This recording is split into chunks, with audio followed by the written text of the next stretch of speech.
12장 1절 제가 읽습니다. 6월절 엿새 전에 예수께서 베다니에 이르시니 이곳은 예수께서 죽은 자 가운데서 살리신 나사로가 있는 곳이라.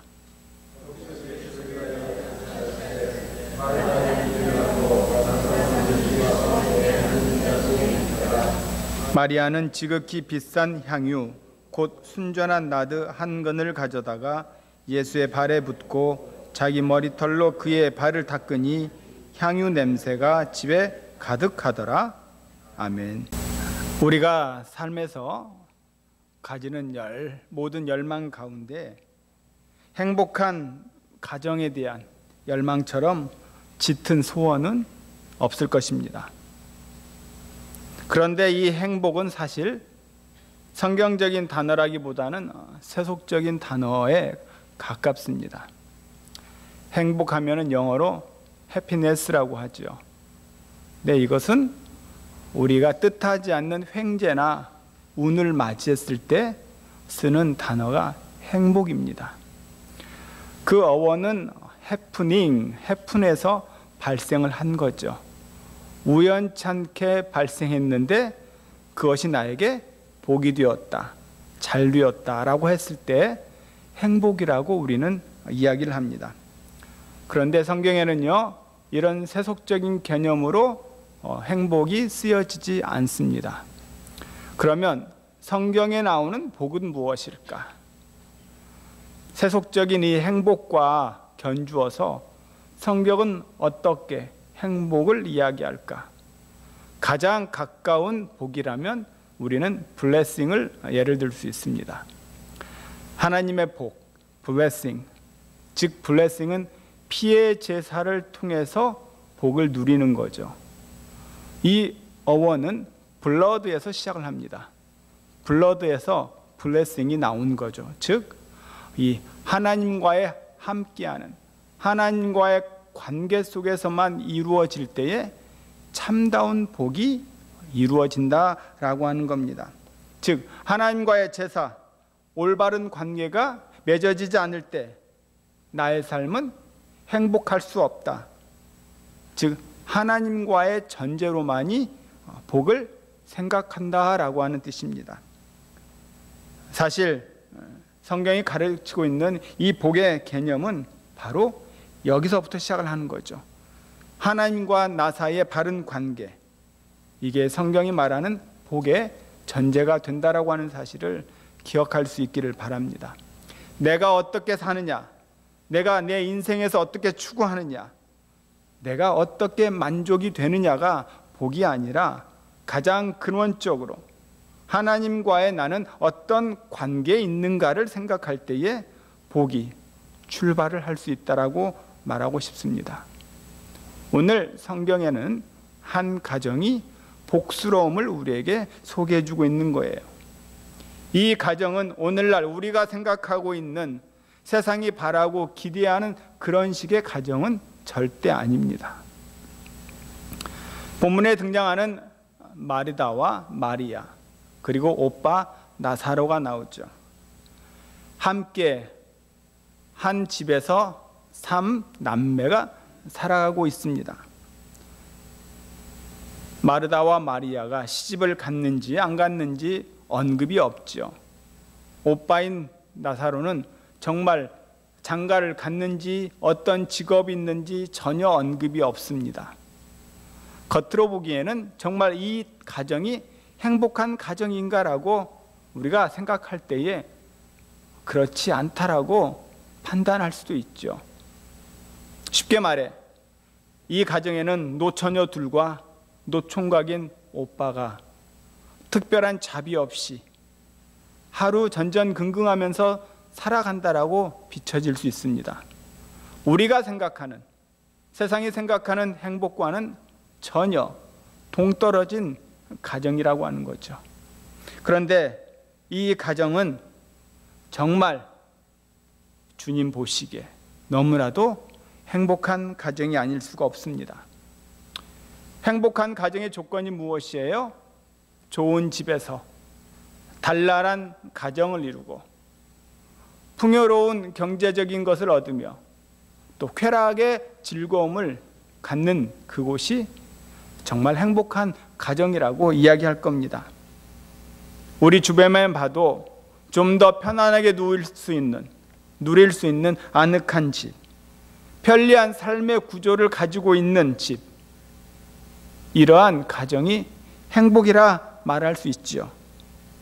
그럼에도 불구하고 오늘 우리는 이 나사로의 가정이 절대 불행한 가정이라고 결론은 내릴 수가 없습니다.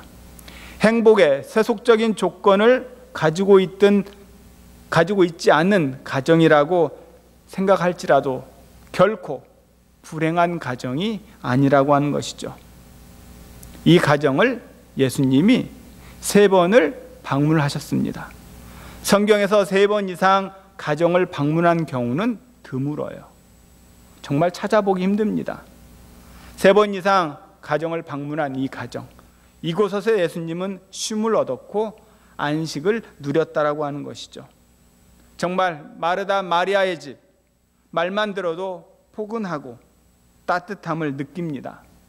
이 따뜻하고 포근한 가정, 행복할 조건이 하나도 없음에도 불구하고 절대 불행하지 않는 가정, 이것이 마르다와 마리아의 가정이라고 하는 거죠. 오늘 저는 이 가정이 왜 정말 행복한 가정일까? 한번 함께 은혜를 나누고자 합니다. 오늘 본문은 우리가 잘 아는 사건이 기록이 되어 있죠. 마리아가 향유를 예수님의 발 위에 붓고 자신의 머리털로 그 발을 씻습니다. 그랬더니 어떤 결과가 나와요? 향유가 그 집에 가득 찼더라. 향유가 가득한 집이라고 표현을 하는 겁니다. 이 사건 이후로 사람들은 이 마르다의 가정을 보면서 저 집은 향유가 가득한 집이야, 다들 기억을 하고 있을 것이에요. 이 얼마나 아름다운 별명입니까? 향유 가득한 집, 예수의 향기로 넘치는 집, 얼마나 아름다운 표현이겠어요. 이 집에 대한 영광스럽고 명예로운 별명 아니겠습니까? 마리아가 부은 그 향유는 주님을 기쁘시게 하는 그런 것이었어요. 이 향유는 주님 앞에 순전한 사랑을 드리려는 것이었습니다. 참으로 향유 내음이 가득했던 이 집의 이미지에서 우리는 도저히 불행을 읽어볼 수가 없는 거죠. 그렇다면 행복한 이 집의 복된 비결이 무엇일까요? 그것은 이 집에 살아있는 간증이 있었다라고 하는 것입니다. 간증, 영어로 테스티모니 하죠. 원주민 선교를 하다 보면 원주민들의 그런 삶 속에서 공통적인 것이 나오는데 자신들은 자신의 그 삶의 이야기들을 내어놓기를 되게 좋아합니다. 여기 계신 분들은 원주민들하고 예배를 아마 드려보았겠지만 원주민들 예배는 기본이 4시간입니다. 저녁 7시 시작하면 저녁 11시, 12시까지 계속 이어져요. 예배가 굉장히 깁니다. 왜 그래요? 목사의 설교도 있지만은 한 사람씩 다 나와서 자신의 간증을 다 하고 가요. 다 들어줍니다. 지난주에, 한 달 전에 우리 가정에 어떠한 일이 있었는지를 테스티모니 하는 시간을 갖는 거죠. 그래서 예배가 굉장히 깁니다. 간증이라고 하는 것은 우리 자신에 대한 그리스도의 사랑을 체험한 것들을 내어놓는 것이에요. 주님의 영광을 바라본 것, 내가 주님을 진실로 사랑했던 것, 주님의 은혜를 경험한 그리스도인의 러브스토리, 이게 간증이에요. 저와 여러분들은 하나님에 대한 러브스토리를 많이 가지고 있을 겁니다. 그 간증이 오늘 하나님께 예배할 수 있는 힘이 될 수 있는 것이죠. 우리가 부르는 찬송 중에 있죠. 자, 이것이 나의 간증이요, 이것이 나의 찬송일세. 여기서 이것이 나의 간증이요, 영어를 보면 This is my story라고 나와 있습니다. 간증은 주님으로부터 받은 그 무한하신 사랑과 은혜, 체험했던 것들을 우리가 말하는 것이죠. 어떤 이야기보다도 간증만큼 소중하고 깊이 간직할 만한 이야기가 있습니까? 내가 할 수 있는 어떠한 이야기 가운데 이 간증만큼이나 소중한 이야기가 어디 있겠어요? 이 간증만큼이나 신나는 일이 어디 있겠습니까? 이 간증만큼이나 영광스러운 일이 어디 있겠어? 이보다 더 감격스러운 이야기는 우리 삶에 없을 겁니다. 주님과의 관계 속에서 경험한 너무나도 아름다운 이야기, 이 이야기를 간증이라고 하지요. 이 간증이야말로 우리 삶에 너무나도 소중한 것임은 두말할 나위가 없습니다. 우리가 인생을 살면서 모든 삶의 경험, 어떤 경험은요 고통이 될 수도 있고 불행이 될 수도 있고 기쁨이 될 수 있습니다. 그러나 이러한 모든 경험들이 오늘 우리 삶의 결정체로 나오는 것이죠. 하나님 사랑하는 우리 성도 여러분, 이 세상을 떠난 후에 우리 어른들은 우리 자녀들에게, 내 사랑하는 아들과 딸들에게 나의 부모를 어떻게 추억할까요? 우리의 가정생활 속에서 내 자녀들은 장차 어떤 기억을 가장 소중한 추억으로 기억하게 될까요? 우리 아버지, 우리 어머니 다투시고 싸우시던 엄마 아빠, 아빠 때문에 늘 고통스러워하고 슬피 울었던 엄마, 내 어머니 때문에 그렇게 가슴을 쥐어 아파하시던 우리 아빠, 우리 아빠와 우리 엄마가 늘 다투시던 냉정하고 무섭고 싸늘하게 대하셨던 우리 아버지, 이런 것들을 과연 우리가 추억으로 남겨야 하겠습니까? 우리 자식들은 자기 아버지, 자기 어머니에 대한 어떤 기억을 간직할까 한번 생각해 보아야 합니다. 우리 기독교인들도 저 세상 사람들과 별반 차이가 없어요. 우리도 거센 폭풍우를 만납니다. 우리네 삶에도 비바람이 몰아치죠. 그러나 이러한 폭풍우와 비바람 속에서도 우리 가정에 닥쳤을 때에 내 아버지와 어머니는 함께 무릎 꿇고 기도했고 하나님의 도우심을 구했더니 주께서 기도를 응답하셔서 할렐루야라고 기뻐 춤췄던 그러한 추억들을 우리 자녀들이 가져야 하지 않겠습니까? 우리 엄마, 우리 아빠 생각하면 나를 가슴속에 품고 간직하면서 나를 향해서 기도했던 그 엄마 아빠의 그 향취가 생각나야 되지 않을까요? 홀로 골방에서, 홀로 밀실에 들어가서 자녀를 위해서, 나를 위해서 이름을 불러가며 기도하는 엄마 아빠, 사랑하는 내 딸과 사랑하는 내 아들의 이름을 부르면서 기도하시던 내 아버지, 이것이야말로 우리 자녀들에게 남길 수 있는 어떤 것보다도 값비싼 재산이 아니겠습니까? 이처럼 소중하고 귀하고 더 아름다운 유산을 우리 자녀들에게 남겨줄 수 있기를 축원합니다. 오늘 이 나사로의 가정에는 이러한 아름다운 간증이 있었던 것이죠. 우리가 살면서 경험했던 가장 큰 폭풍우가 무엇입니까? 이 가정에는 나사로의 죽음이 있었어요. 이 죽은 나사로를 살리신 그 주님을 이들은 기억합니다. 이 가정이 이것보다 더 신나고 더 기억할 만한 사건이 무엇이겠어요? 이것보다도 더 흥분되는 이야기가 무엇이겠습니까? 죽은 오빠를 우리 하나님이 달리 살리셨다. 이 사건에 대한 기억이 이 가정의 감격과 근원입니다. 따라서 이 사건만 생각하면 견딜 수 없는 감사가 있었던 것이에요. 그래서 그들은 시간만 나면 예수님을 가정에 모셔드리려고 했던 것입니다. 오늘 이 사건을 보면서 이 사건은 저와 여러분과 아무 관련이 없습니까?